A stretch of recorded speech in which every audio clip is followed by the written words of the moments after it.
Welcome back to What It's Really Like to Be an Entrepreneur. I'm Vincent Lanci, speaker and author of the book Left for Dead, A Story of Redemption. Want to know what it's really like to be an entrepreneur? Well, you came to the right place. Whether you're already an entrepreneur or looking to start your journey tomorrow, or are just someone who needs a little extra motivation to get through the day, this is the perfect podcast for you. This is the place where you will learn exactly what it's like in the world of entrepreneurship and hear authentic stories of entrepreneurs grinding on each episode. My goal for this podcast is to help you realize that giving up is never an option. If you missed the last episode, be sure to download it after you tune in today. Before I introduce my guest, I'll share another entrepreneurial story to inspire you all. Today, I will introduce the journey of Scott Lee from an article I found in Medium. Scott Lee is the founder of Guru and is on a mission to provide a personalized learning experience outside of the classrooms for students, all with the help of tutors who mentor, encourage, and as they say, ignite passion. Guru is a tutoring membership that matches students to tutors perfect for them based on their unique learning needs, and they offer math, English, ESL, Spanish tutoring, so much more. I felt very connected to this article because as a student who always needed to ask questions and learn, it's always nice when you have your exact needs matched with a teacher. But I really chose this write-up because my guest on the show today also has a military background. After Scott Lee's sophomore year at Columbia, he had to go back to Korea, back home to serve 2 years in the Army. And for men aged 18 to 35 who want to maintain Korean citizenship, military service is mandatory. His time in the Army tested his patience, resilience, and ability to adjust to changing conditions, all of which are also qualities of a successful entrepreneur. And it talks about how he realized his time in the cold and mountainous terrain of the Korean foothills also taught him many lessons to prepare as an entrepreneur. And in the article, it talks about having the high peaks and jagged paths in entrepreneurship. And again, that also relates to the Army is what I'm finding out. And the final touch-up I'll say here is the article describes the Army as working much like a startup when you're a part of a small team with huge tasks, and together you have to problem solve on a daily basis where at any moment there could be 1,000 obstacles in your way. And I got to end on this quote where he said, "You may have a role or a title, but in reality, you wear many hats and get to explore your strengths." Hey, Joe, what'd you like best about this story? Patience, resilience, and the ability to adjust to changing conditions. For me, that meant translating the skills I learned in the military to the entrepreneurial setting. There is no better leadership laboratory in the world than the military. And I also can't think of a better meritocracy in the military because it's on you to succeed. And the results, both good or bad, will speak for themselves. And there's no higher stakes than being in war. I couldn't agree with you more. And would you agree with the article where they're saying how they relate it so close to entrepreneurship? How Scott was like, so many things I learned. If so, what are some things that you can carry over right to entrepreneurship?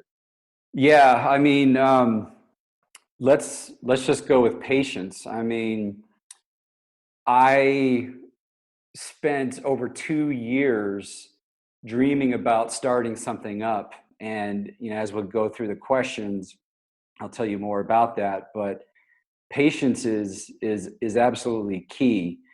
And when I say leadership laboratory about being in the military, is you will be put to the test and you will learn your strengths and weaknesses. You will learn how to speak in front of groups of people from small to large. You'll learn how to lead organizations, small and large. You'll learn how to manage assets and organizations and processes. And because you start small and you go higher from there as you attain more rank, it's absolutely incredible. And the feedback you receive, some just through the School of Hard Knocks and some from good leaders, there's no way you can improve unless you quit, and there's no quitting here. I love the analogies. And that voice you all just heard, that's the sound of today's guest. My guest on the show today is someone I met through, no surprise here, networking. My friend Phil connected me with a fellow Tampa entrepreneur, and I'm glad he did. My guest today is a veteran business owner with over 20 years experience in the military, business world, and international relations.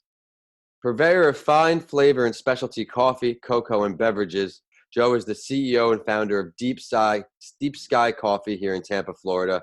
And I'm excited to have him on the show as he's the first entrepreneur I've interviewed in that coffee world. So allow me to please introduce Joe Barry. Joe, thank you for coming on the show. Thanks for having me on your podcast, Vince. I really appreciate it. Glad to have you. Would you please introduce yourself to our listeners and preview a bit of your story without giving just too much away of that entrepreneurial journey? Sure, yeah. I'm a 20-year Air Force veteran. I'm the founder of Deep Sky Coffee, as you said, located here in Tampa, online specialty coffee company. I'm originally from the San Francisco Bay Area. I went to USC for my undergrad, and I am a husband and proud father of a wonderful young boy. Great. Well, I can't learn all about your journey, especially with that military ties. It's going to be a very, very great perspective to give to our listeners. So it's time for the big five here, Joe. On each episode, my guest and I will go over these 5 questions to help you, the listeners, learn what it's really like to be an entrepreneur. You ready to go? Absolutely. Let's go. So when did you realize that you either weren't happy with what you were doing or you just needed some kind of change and had to make it to start this entrepreneurial journey you're on? Yeah, I mean, I wouldn't trade my 20 years in the military for anything. For me, it was just wanting to do something new, start a new chapter in my life. And basically within the last year before I retired from the Air Force in 2017, I knew I wanted to be an entrepreneur and start my own business. As I mentioned at the outset, it took me a little while to get there, but I decided around mid last year to start an online specialty coffee roasting company. So I met up with a local award-winning roaster, and that's when I decided to launch Deep Sky Coffee, which I did on National Coffee Day in late September of 2019. There's a number of veteran-run coffee companies, but what makes Deep Sky Coffee unique is its focus on philanthropy. And we're unique in that we donate a percentage of every sale to psychedelic research, which is legal, by the way. And I focus those proceeds towards PTSD recovery. Although I'm fortunate in that I don't suffer from PTSD, unfortunately, I have many friends and colleagues who do, especially in my time in the special operations community. So I've seen its devastation firsthand. And psychedelic medicine is showing tremendous breakthrough potential in its initial clinical trials. There's so much more to psychedelics than the stereotypes of them just being recreational drugs. It's something we need to explore scientifically, to separate the truth from the hype, because it has a potential to unlock treatments for many brain ailments. Absolutely. I have a couple things. Definitely we're going to talk about that. But describe that first meeting with the roaster. What are some questions you went in there? What were you hoping to get out of it? Well, the first and foremost, that's a great question, because my exact question to him was, I would like to start an online coffee roasting business. Tell me right now, am I crazy? And his answer was, absolutely not. It's fairly low barrier to entry, and I can help you. And I chose him because he roasted for a company that I, for years, had drank. And, without getting into too many details, I felt his coffee was the best. So I was thrilled to have him come on board with me. And he's a self-taught roaster who has won 5 Golden Bean awards and counting. So he's definitely legit. And, in a previous conversation, you asked, why among all your passions did I start out with coffee? Is yes. For having an online business and not a brick and mortar, it is fairly low barrier to entry. I have a guy who knows what he's doing. He knows how to source. He's taught me how to cup. And so I have a good connection to green coffee. He knows how to roast. So from there, it was creating an e-commerce website and then doing the marketing and the social media. So that hasn't, I have bootstrapped this, but it hasn't been anything that's been overwhelming. So in terms of financial costs. So that's really it. Well, I love the ambition and passion behind the product. You went out there, you find who's good at it, and you pick their brain. And it's something that's very underestimated, I feel, is just taking that leap of uncomfortability and just getting out Yeah. there and learning from people who are doing it. You learn the good things, the bad things, and how to tweak it to kind of make it your own. So I think it's a great lesson for everybody listening in who wants to be an entrepreneur. But what would you say one or two of the most difficult parts of being an entrepreneur are for you? So I think most entrepreneurs, by their very nature, they're type A personalities and they want instant results. So that quote that you quoted in the beginning about patience, that definitely applies, because as type A personalities, we want instant results. But in our businesses, we need to be patient. We can't expect overnight success. And there's only so much that's within our immediate control. So in the meantime, we have to not only be patient, but we also have to have faith that we will succeed. And there's been a couple of periods where I've just been a little depressed. I'm like, what am I doing in such a competitive space? And how am I going to succeed? And the answer is one step at a time. And in another early on meeting I had with my roaster, I said, listen, it's going to take a while to get going, but I'm just telling you right now, I'm not going to give up. And the funny thing is there have been some times where I've had to remind myself of what I've said. And that is, don't give up. Yeah, it's a path we come through a lot as entrepreneurs, especially in the beginning stages where the downs are just very difficult to deal with because you, like you said, you want the instant results. But through practicing and learning that most of the things you're going to do, you're going to have to tweak again or learn how to fix it, helped me Yep. stay positive. But what are some ways that helped you kind of get out of those difficult times where you felt like, what am I doing in this competitive space? You have to reach out to mentors who've been through it before. And we have different perspectives based on where we are in life and where we are in our current moment. And I've had Phil, I've had my father, both remind me, like, Joe, come on, man, you're only a few months into this. Yeah. Just relax, it's all good. You've done a lot. And in the beginning, and I'm sure you've experienced this too, there's the beginner's high, because in the beginning, when you've gone from 0 to 1, that's fairly easy to do because there was nothingness and now there's something. There wasn't a web page and now there's a web page. There wasn't an Hmm. Instagram account and all those things. And for me, man, I'll tell you, I went from not knowing what the name was going to be, Deep Sky Coffee, which in a minute I'll tell you Yeah, more we'll about do what it's that. about, We'll because do that. a lot of people ask about what's in the name. But I went from testing names to then having a name, having, a business bank account, a functioning e-commerce page on Shopify, and all the pages for social media, within a month. And so when you see that exponential 0 to 1, you're hoping that it's going to just keep on going. And for some people, maybe it is, but it wasn't for me. It took a while to get going. But it's hard after that, so much growth in that first month or two.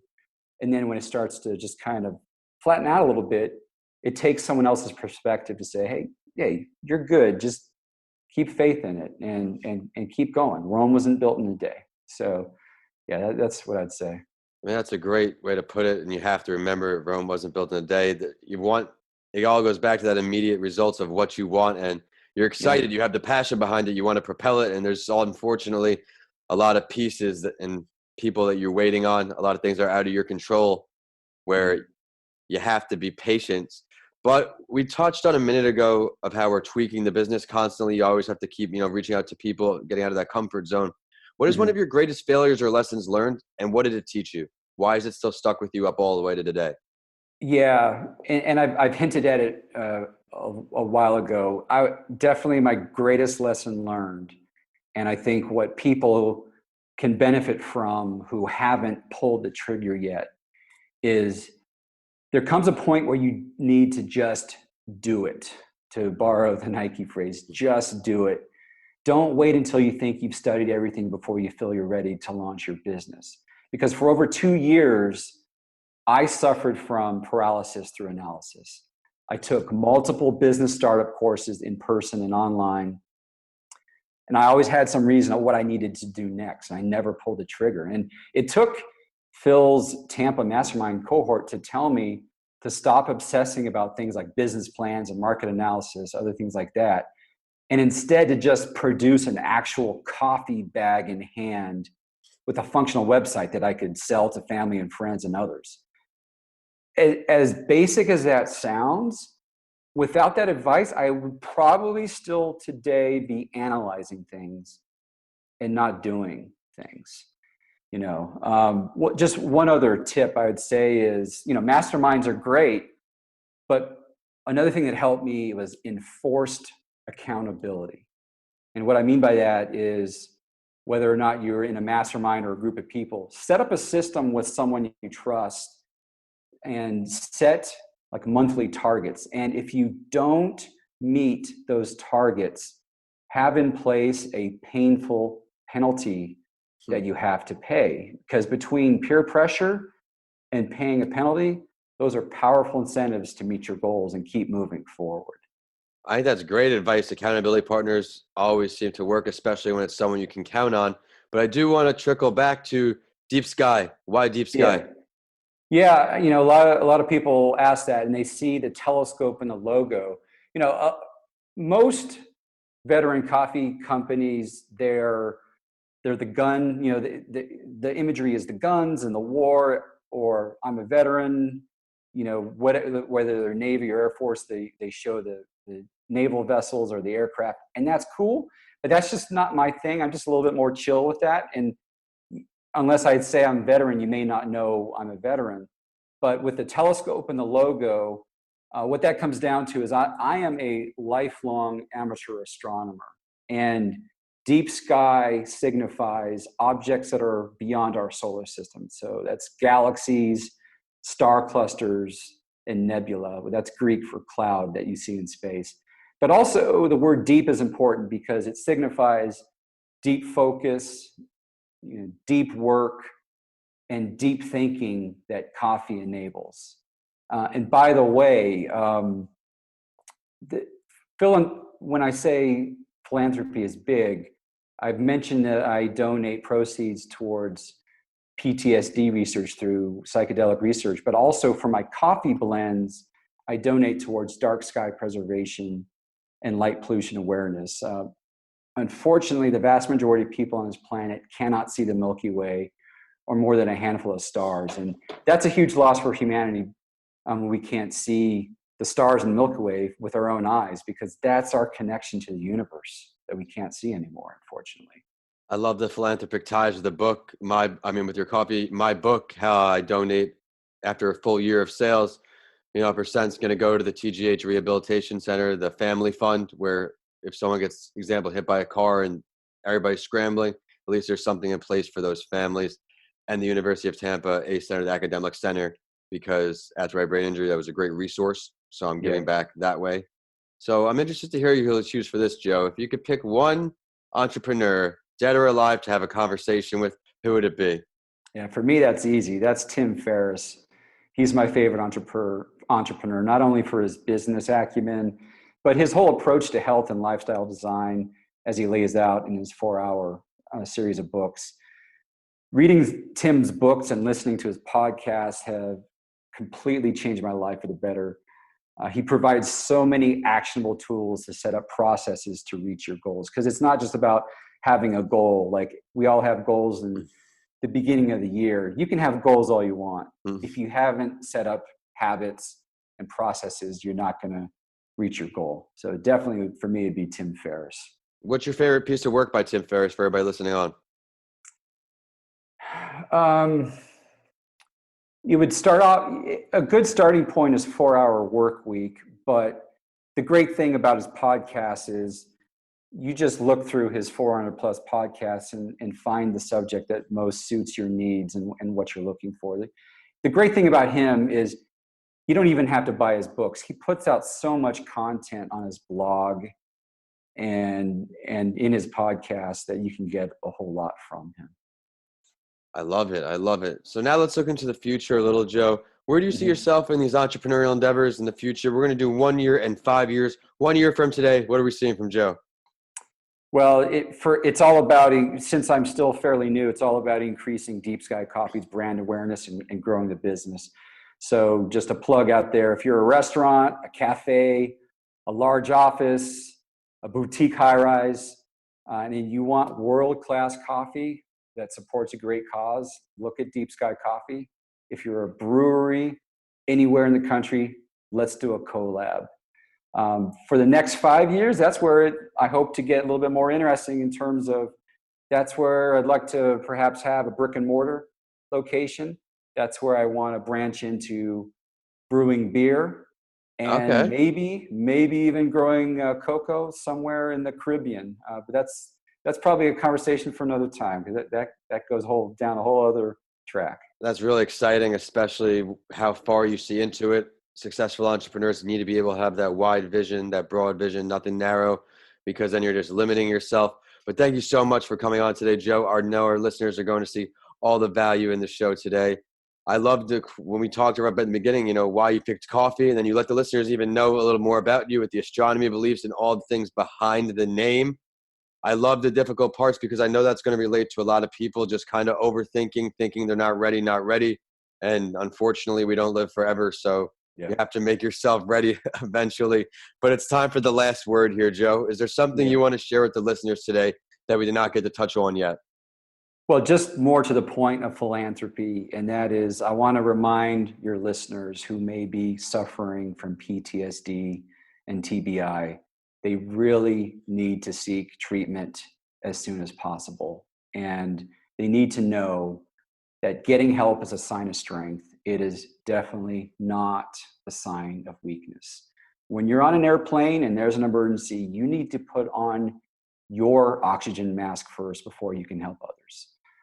So for PTSD, if you need help, a good place to start is ptsd.va.gov. And they have resources for everyone, not just veterans. Don't wait. There's no project at work that is a good enough excuse to delay it. There's no higher priority than your health.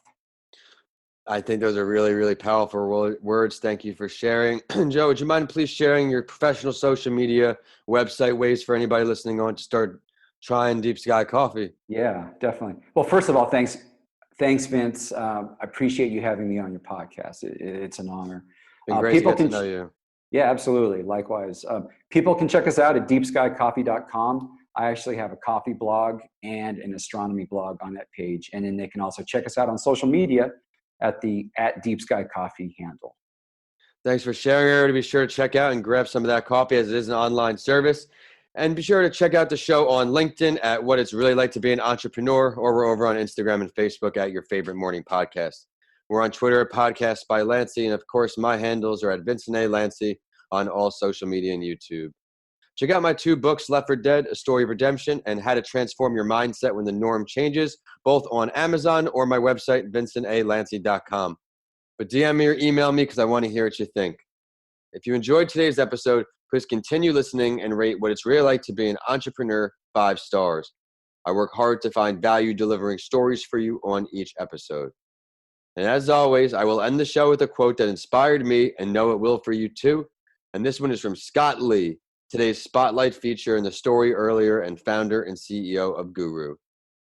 He said, "I go out of my way to have coffee or lunch with different team members so that they understand their importance in the company and how their contributions can help us achieve our goals. Each week, I set aside time to reflect on how I can improve as a leader and how I can help the team succeed. Thanks for listening, and I'll see you all on the next episode of What It's Really Like to Be an Entrepreneur."